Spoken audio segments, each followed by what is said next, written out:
Have a nice day.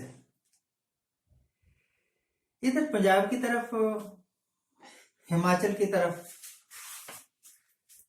एक त्योहार आता है, उसको अभी जनवरी महीने में आएगा, लोहड़ी का त्योहार बोलते हैं। तो लोहड़ी के त्योहार को लोग रेवड़ियां बांटते हैं। रेवड़ी चीनी की इतनी की गोली और उसके ऊपर तेल चढ़े हुए और मूंगफलियां बांटते हैं।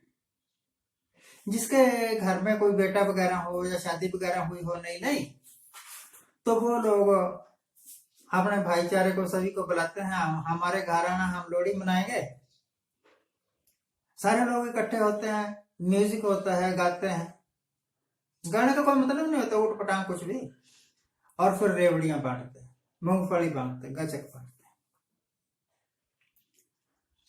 हमारे देश के सुल्तान आजम यूपी में गए हुए।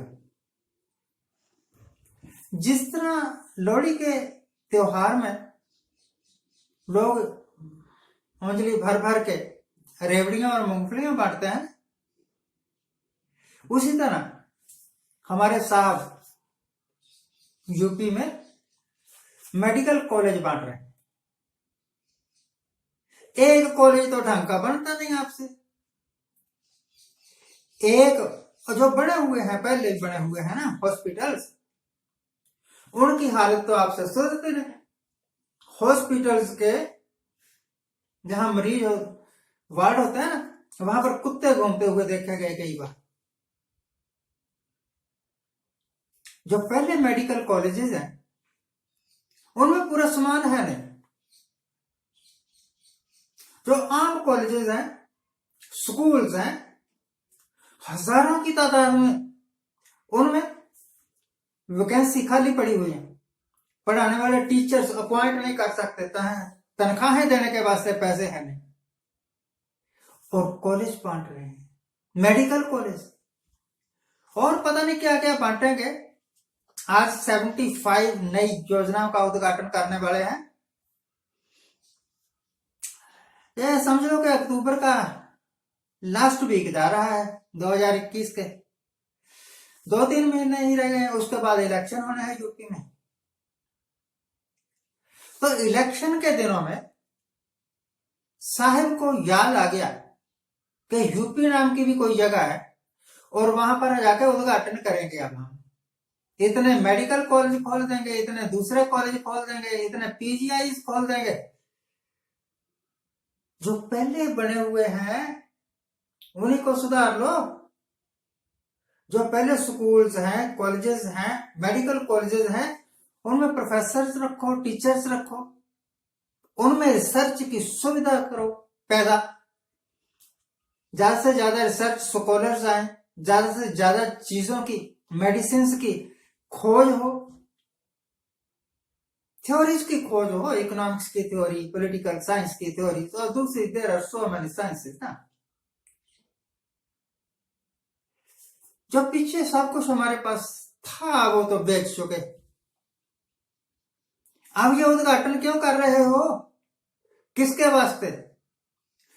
मेडिकल कॉलेज बनेगा, सरकार के पैसे से बनेगा। सरकार का पैसा कहां से आया? टैक्स से आया। टैक्स किसने दिया? पब्लिक ने दिया। जैसे एयरपोर्ट्स, जितने भी एयरपोर्ट्स इंडिया में बने, किसने बनाए? सरकार ने बनाए ना, किसी अंबानी अडानी ने बनाए थे। तो जो पैसा खर्च हुआ लाखों करोड़ रुपया, वो तो पब्लिक का था, टैक्स के रूप में आया सरकार के पास। सरकार ने खर्चा और कोई एयरपोर्ट बन गए, कुछ सड़कें बन गई, कुछ रेलवे की नई लाइनें बन गई, कुछ रेलवे के डिब्बे बन गए, इंजन बन गए, और बहुत सारी चीजें। There are so many public enterprises. उनको तो बेच दिया, अबानियों को, अडानियों को। अब क्यों बना रहे हो? अब किसको बेचोगे ये कॉलेज? ये सब कुछ आपकी, मेरी, पब्लिक की आंखों में धूल झोंकने के वास्ते है। भाइयों और बहनों, हम इतने कॉलेज बना रहे हैं जो, और कोई उसके उसके सामने पूछता नहीं ना जाके कि पहले बता, ये जो इतनी पोस्ट खाली पड़ी हुई हैं टीचर्स की, प्रोफेसर्स की, डॉक्टर्स की, उनको कौन भरेगा? क्या दूसरे सुल्तान आजम के सबसे बड़े सिपाह सलार होम मिनिस्टर आजकल जम्मू में गए हुए एक डायलॉग बोल रहे थे। डायलॉग बड़ा प्यारा था, राजकुमार की फिल्मों की तरह उसकी फिल्मों के डायलॉग भी बड़े प्यारे हुआ करते थे। कहने लगा कि अब जम्मू कश्मीर में एक नई हवा चली है आजादी की, अब किसी को डरने की जरूरत नहीं है। मुझे यही नहीं समझ आया कि ये कह किसको रहे, डरने की जरूरत किसे नहीं है। वो लोग जो मारे जा रहे हैं उनको डरने की जरूरत नहीं, या पुलिस वाले, आर्मी वाले, सीआरपीएफ वाले जवान जो मारे जा रहे हैं, लाशें घर पहुंच जाती है उनकी, उनको डरने की जरूरत नहीं कि डरने में तो कुछ नहीं होता, मर जाए। रोज कश्मीर में कोई ना कोई मर रहे हैं, चाहे वो उनको आतंकवादी कह लो, चाहे वो देश के सिपाही कह लो, मर रहे हैं। और साहब कह रहे हैं डरने की जरूरत नहीं है, अब आजादी की नई हवा चली है। बड़ी जबरदस्त है आवाज आपकी आजादी और उसकी हवा, हद कर दे। अगर इतना ही निडर होकर जीने का माहौल बन गया है तो आप अपने साथ इतनी जबरदस्त सिक्योरिटी लेकर क्यों घूमते हैं? भाई साइकिल उठाइए, साइकिल 2 पहियों वाला साइकिल, पैडलिंग जिसके साथ करते हैं, और श्रीनगर पहुंच जाइए। साइकिल चलाते हुए आप लाल चौक पर पहुंचिए। There should be no security with you, क्योंकि अब तो आजादी है, अब तो निडरता है, किसी को डरने की जरूरत भी नहीं, तो तू क्यों डरता है? और वहां जाके तिरंगा निशान, तिरंगा झंडा लहरा दे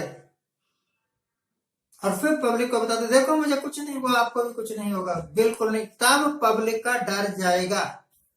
अपने साथ चलते हो तो 50 गाड़ियां होती हैं आर्म्ड फोर्सेस के, लोग भरे हुए होते हैं, उनमें इतना जान का खतरा है, और दूसरों को, मेरे जैसे जो गरीब आदमी हैं, उनको कहते हैं डरना नहीं। अब कश्मीर में आजादी आ गई है, लाख लानत है ऐसी आजादी के जिसके आने से एक स्कूल टीचर बच्चों को पढ़ाते पढ़ाते मौत का शिकार हो जाए, एक गोलगप्पे बेचने वाला मौत का शिकार हो जाए। ऐसी आजादी किस काम की जिसमें या तो आप पे लोग गोली चला के मार देते हैं या आतंकवादी गोली चला के मार देते हैं। ये आजादी नहीं है, ये डर का माहौल है। ये this is the hypocrisy of our leaders. आज के लिए इतना ही। आज जिनका जन्मदिन है उनको हैप्पी बर्थडे, आज इनकी मैरिज एनिवर्सरी है, उनको बहुत बहुत शुभकामनाएं। सदस्य की रही आनंद प्रसन्न रही।